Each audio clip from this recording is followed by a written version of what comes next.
How's it going, guys? Winner Kills here, and welcome to a brand new locals feature match. We are here in round 2. Hope you guys are having a good day so far. But we got Beetrooper versus Live Twin. Pretty interesting matchup. Now, of course, obviously, Live Twin does not have their new link for it. I'm not actually sure what set that card comes out in, but I know it is pretty helpful to the strategy. But, you know, in the meantime, it's not an awful deck, right? So we'll see how this one plays out. I asked you guys who you thought would lose this particular round. About 1,000 votes. 53% of you guys saying Live Twin would be taking the L, and that Beetrooper would be winning. So let's see if you guys are correct this time around. I would like say that these decks are like very evenly matched. No pun intended. Based on just what the decks can do on their own. So this one should be pretty interesting for you guys to see. And he's going to activate Secret Password. It's going to get the Sunny Snitch, I believe, and that's going to get the Live Blue, Lila. And then he's going to summon out one from the hand. That's either Frost or Treats. I believe that one was Frost. I'm not super familiar with a lot of the names currently. But we're going to see him link into the Evil Red and then into Evil Blue. Evil Blue will bring out the red, and then he's going to link both of those into probably another blue or red to have the effect live for next turn. The effect to pop anyway, so we'll link into Evil Blue and set 2 cards and pass turn. And one of the reasons I was really not looking forward to editing this matchup was because of that continuous spell our Live Twin player has. Basically says while he controls an evil twin monster, anytime his opponent would normal or special summon, he gains 200 and his opponent loses 200. So a lot of life point changes here, and we'll get to some other things about life points a little later on. So we're gonna see Twin Bow the attacker hit the field and then pin the bullseye alongside it, and we're gonna see Evil Red activate to bring out blue, and that's going to activate his effect to pop a card. And since Beetrooper formation is on field, he'll get to summon a Beetrooper token, level 3, 1,000 attack, 1,000 defense. And we'll see what his follow-up here is going to be. Does get the token, so like the field spell is actually really nice in the fact that not only is it kind of like a monster born every turn, but like the token actually really helps, because if you're trying to play around the counter trap, I've noticed, like, and you have to clear Beetrooper monsters off the field, like having that extra token on board to like make it live, the Flying Sting, is actually really nice. We're going to try to see him link into the Armor Horn. It is going to be negated by Judgment, the summon, so there won't be any attack or life point gain or loss there because the summon never happened. So he will pay half to negate. Solemn Judgment's a pretty good card. At least so I heard. So now we're going to see him summon as Tekapede. Basically like a mini Doomdozer. Banish the Twin Bow. And then he's going to summon another Pin the Bullseye here. That's another 200 gain, 200 loss, another 200 gain, another 200 loss. And I was actually like really happy to see that our Live Twin player had the calculator in view for me to like take the life points off. But I believe they do get a little messed up at some point, only because our Live Twin player actually forgets his own Sunny Snitch at some point, which is something you definitely should not be doing. That's not a card you really want to be forgetting. You know, that extra 200 here and there can actually, you know, make a difference, and will probably make a difference at some point. So it's not something you want to forget. You got to remember those effects. But we're going to see him link into another Armor Horn with the Tekapede and the pin, and that's just gonna do it first turn. Unfortunately, no more follow-up there. He will set one. It's gonna be the Flying Sting, I believe, since he hard opened that. He is going to activate the effect of Evil Blue on summon, and that's gonna get negated by the Flying Sting counter trap, since of course he does have a Beetrooper monster on field. Armor Horn only has about 1,000 attack, so he would be able to beat over relatively easy with the Evil Red, which I know is not the actual name of the card, but I don't 100% remember a lot of these cards' names yet. Like, I'm learning the Beetrooper deck a lot more. I'm starting to play against the Evil/Live Twin deck a lot more because there are more people at my locals playing it. So I'm sure over the next couple weeks I'll actually get a grasp on the card names and what they all do, etc., etc. especially some of the spell and traps. But looks like our evil twin player is just going to attack over the armor horn and just pretty much end his turn there. Pretty slow going. So we're going to see our Beetrooper player start with the Scale Bomber. I think that's probably actually my favorite Beetrooper monster next to Scout Buggy. I just like the name and the artwork is really cool. So he's going to normal Scale Bomber and 200. So it should be 39 to 6,700 here, I believe. And he's going to activate the effect of... Actually, no, I think we're going to see a preemptive imperm on the Scale Bomber. Just so he will not be able to use Scale Bomber's effect to pop a card. And then Evil Blue will get summoned and pop the field spell, so he can't use it as a reborn. And he still has the token on field, though, which is actually really, really solid from the previous turn when the Armor Horn was destroyed. So he's still able to actually link into the Inzector Link, who's going to now attempt to shuffle back 3 to draw. And those are the targets. Looks like Aztekipede, Pin, and Armor. And that will be met with a Ghost Bell. And now we're going to see the Graveyard effect of Armor Horn activate, banishing 3 to summon itself back to the board. So like this is one of the reasons I really like the Beetrooper deck, like kind of, you know, in a vacuum, is because like it has like a lot of plays. Like it seemingly can make a lot of plays out of like nothing almost. Like if it just has like a couple monsters in grave and like just a body or 2 on field, it can actually like make some pretty decent plays. We're gonna see him step up into the Invincible Atlas, which is, I think now, since that's 3,000, it cannot be targeted or destroyed by card effects, and can like summon a Beetrooper out of the deck by attributing an insect, I believe, and can make itself gain 2,000 attack as well by attributing an insect. So like has some pretty decent effects. None of that really going to apply right now. We're going to see the Fly and Sting reset itself, and now we're just going to see our live twin player kind of pop off a little bit here. We're going to see another Sunny Snitch activate. Now I've already painstakingly done all the life points for this video, and I believe Sunny Snitch stacks. So now every time our Beetrooper player normal or special summons while he controls an evil twin, he will take 400 and his opponent will gain 400. So we're gonna see, I believe, Treat hit the board alongside Kiss a Kill, and now we're gonna see him link into the Unchained Abomination. Really, really solid card. And we're going to see him link into another Evil Red. And now we're just going to see him go Battle Phase. It's going to crash with the Invincible Atlas. And then swing in for 1,100 and pass turn.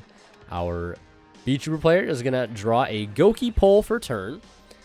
And, of course, since he did normal or special summon while he controls the Evil Twin, he'll just going to burn for 400 and gain for 400. It's like such an annoying effect. I thought Prank Kids was bad. Like, editing Prank Kids matchups was just not fun. This takes it to a whole another level. We're going to see him bring out the Evil Blue. It's going to pop Goki Pole. Goki Pole attempt activate effect to, you know, send and summon. That's going to get Ash, unfortunately, so he's just going to have to pass turn. And we're going to see him just link off here.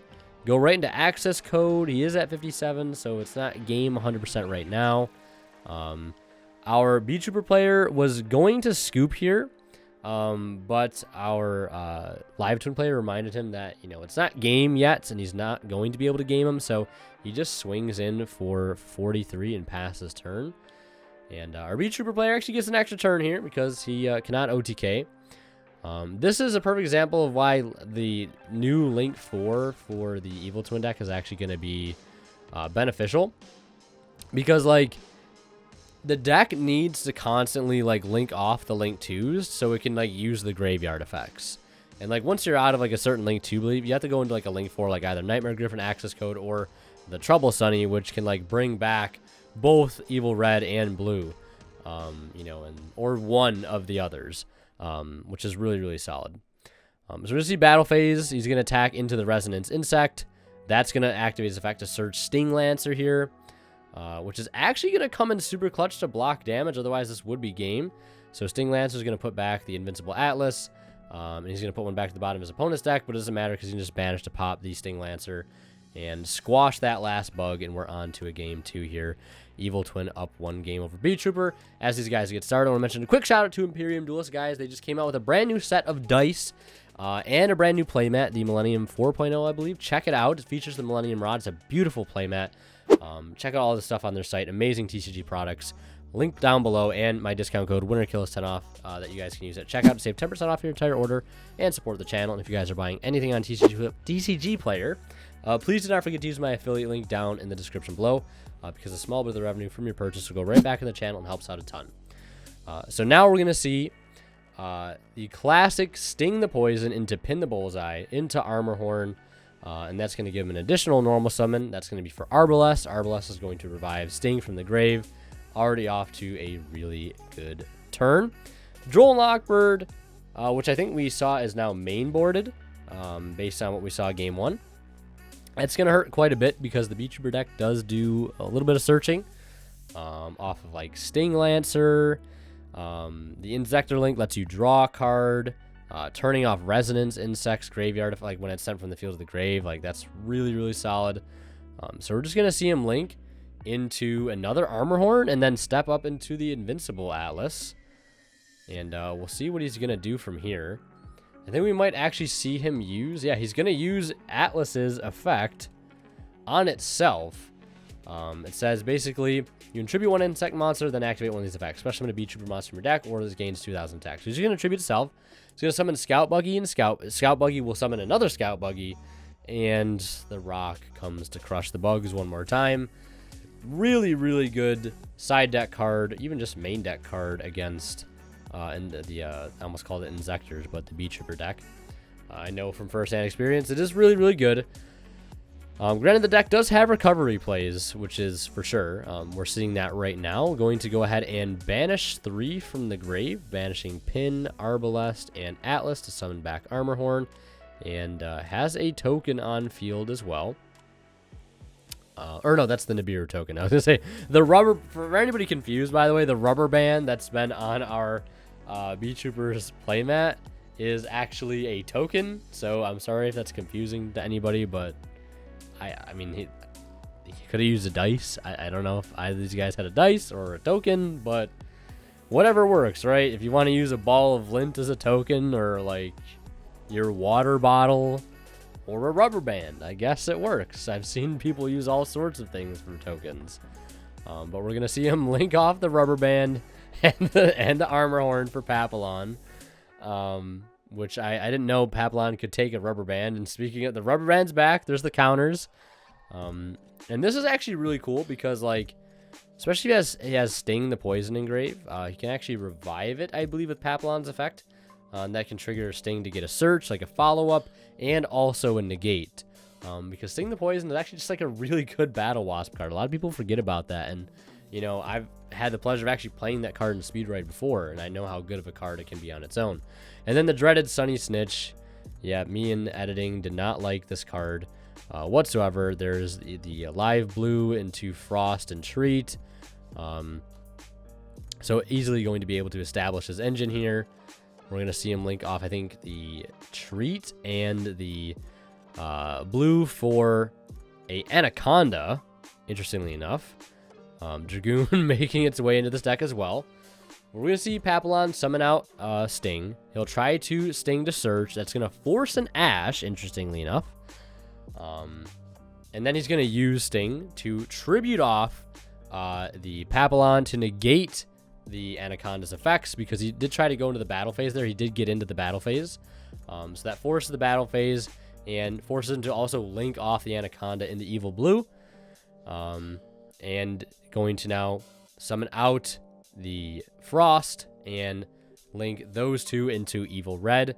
So he has now the pop set up on the opponent's turn, because blue is the one that pops, red is the one that draws. That's something I got to try and remember. Hopefully I got that right. We're going to pass over to our Beetrooper player. It's going to start with the Sting, another copy. It's going to be chain blocked by the Scale Bomber, and he will take 200. We'll take 400 here. Each player going to take 4. Beetrooper losing, Live Twin gaining 400. And it looks like he is going to banish to draw off of the Frost, and then also pop Scale Bomber to go ahead and off of the Evil Blue effect. because he gets to draw there because he added a card from deck to hand. That's what the Frost does, I believe. And then we're going to see Arbalest bring out Scout Buggy effect, bring out another Scout Buggy. And this is where our Live Twin player was forgetting a lot of life points off of the Sunny Snitch, because he does control Evil Twin monsters. And I now believe I have the correct life points, whereas the life points in the duel itself are not correct.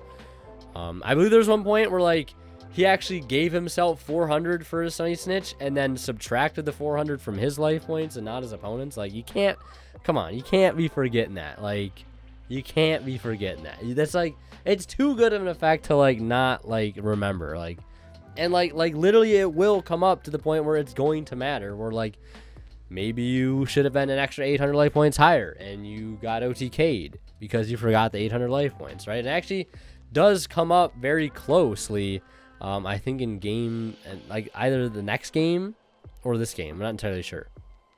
We're going to see him link into Papillon, and Papillon, or Resonance Insect effect is going to activate. Go ahead and search a level 5 or higher insect.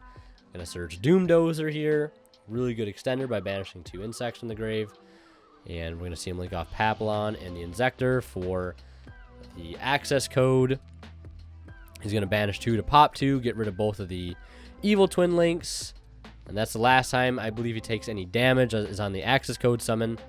And then he's going to summon Doom Dozer now by banishing 2 more. And he's going to get Resonance Insect effect, which is going to dump Goki Pole. That's going to summon out Killer Needle. It's going to pop Nibiru.